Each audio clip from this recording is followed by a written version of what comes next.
My name's Holly Bell, I'm a recipe writer and I blog at Recipes from a Normal Mum. For this episode of Keep Calm and Bake for Scoff, I'm going to be making a really zingy orange and cranberry tea loaf, which is kind of like a cake, but lower in fat, really lovely. You can spread it with butter, it's delicious.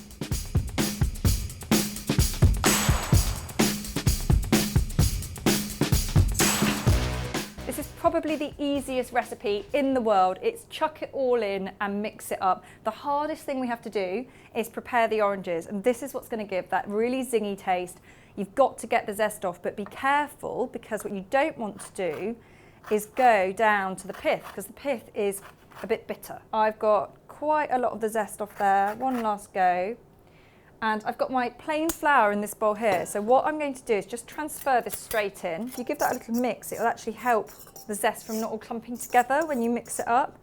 You don't want one person to get a zesty bit and someone else to get none. Take your orange, cut through the centre so that you've got your ends on either side. Squeeze the juice out. So you want 125 mils. So I'm just going to pour that straight in. Go for the other one as well.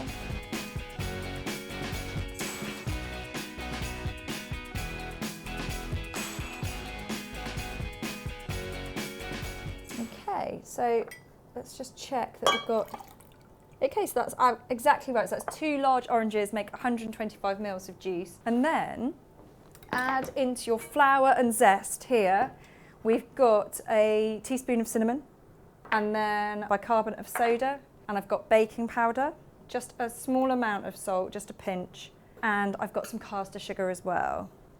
That smells really good, it's lovely. The cinnamon you can really smell with the orange. I'm going to pop this into the stand mixer. I've got a flat beater on here, and then just add in, I've got some soft butter. You can use margarine if you prefer that, but I really like the taste of butter. And then I've got 2 eggs here, they're large eggs. Now you want them at room temperature because you will get a better rise and generally a better result from eggs that are at room temperature.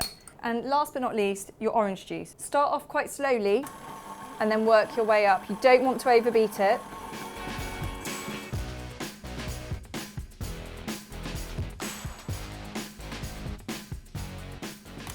Make sure you scrape as much of the mixture off as you can. And then we're going to add in the cranberries. Just gently fold those in.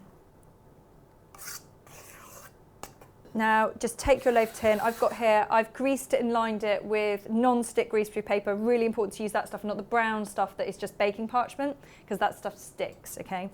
So I'm just going to pour it in.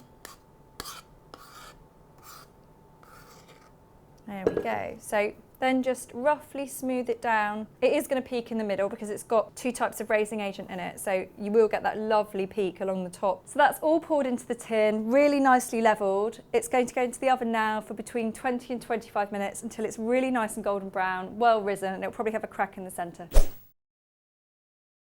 So the zingy orange and cranberry loaf is out of the oven now. I've taken it out of the tin. I'm just letting it cool on this wire rack. It smells absolutely amazing. It's lovely just as it is, sliced, or you can put a little bit of butter on it. Enjoy it with a cup of tea or coffee. Tastes great, always a crowd pleaser. If you like the recipe, don't forget to subscribe, like it, and of course leave us comments. You can reach us on Instagram or on Twitter @ScoffFood or @HollyBellMummy, or both. Thanks, and I'll see you next time.